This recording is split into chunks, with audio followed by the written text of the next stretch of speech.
ప్రభుత్వ హాస్టళ్లు రెసిడెన్షియల్ పాఠశాలల్లో నాసిరకం భోజనాలు పెడితే కఠిన చర్యలు తీసుకుంటామని ముఖ్యమంత్రి రేవంత్ రెడ్డి హెచ్చరించారు.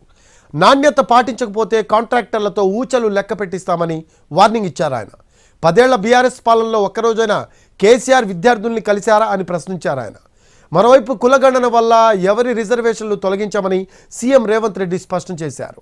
పథకాలు తీసేయడానికి ఈ సర్వే చేయడం లేదని తేల్చి చెప్పారు. ఆయన పాఠశాలల్లో రెసిడెన్షియల్లో చదువుకుంటున్న విద్యార్థులకు అన్నం కానీ కూరగాయలు కానీ నాసి రకంగా ఉన్నాయి. ఈ నాసి రకమైన భోజనాల వల్ల వాళ్ళ ఆరోగ్యం దెబ్బతింటున్నది.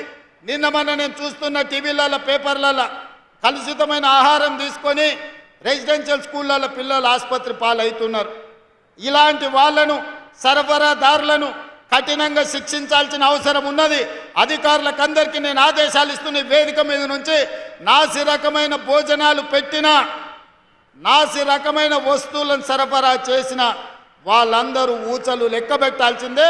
వాళ్ళందరినీ కటకటాల వెనక్కి తొయ్యాల్సిందే. ఏ ఒక్క సంక్షేమ పథకం తొలగించడానికి కులగణన కాదు. ఆనాడు రాహుల్ గాంధీ గారు ఈ దేశానికి మాట ఇచ్చారు. భారత్ జోడో యాత్ర సందర్భంగా కులగణన చేస్తాం, కులగణన ఎక్స్రే లాంటిది అని. ఇది ఎక్స్రే కాదు, mega health checkup for society. సమాజంలో ఉన్న అన్ని అంచనాలను తీసుకొని అందరికీ సంక్షేమ పథకాలు అందించడమే ఈ ప్రభుత్వం యొక్క ఆలోచన. అందుకే కులగణనకు ఎవరైనా అడ్డొస్తే వాళ్ళను ద్రోహులుగా ప్రజలకు చెప్పండి. అలాంటి ద్రోహులకు తెలంగాణ సమాజంలో తావివ్వకండి. ప్రజల్ని మభ్య పెట్టడంలో కొంతమంది ఉంటారు. 10 ఏళ్ళ అధికారంలో ఉన్నప్పుడు ఏ నిరుద్యోగ యువకులు గుర్తురాలే, ఏ అశోక్ నగర్ చౌరస్తా వైపు మళ్ళీ చూడలే, ఎవడు దిల్సుఖ్ నగర్ల కోచింగ్ సెంటర్లు ఉన్నోళ్ళ గురించి ఆలోచన చేయలే. ఆనాడు తెలంగాణ ఉద్యమంలో పిల్లల్ని రెచ్చగొట్టి భావోద్వేగానికి లోను చేసి వాళ్ళు అమరులైతే వాళ్ళ శవాల మీద ఈరోజు అధికారంలోకి ఆనాడు ఎక్కి 10 ఏళ్ళు మనల్ని తొక్కిండ్రు.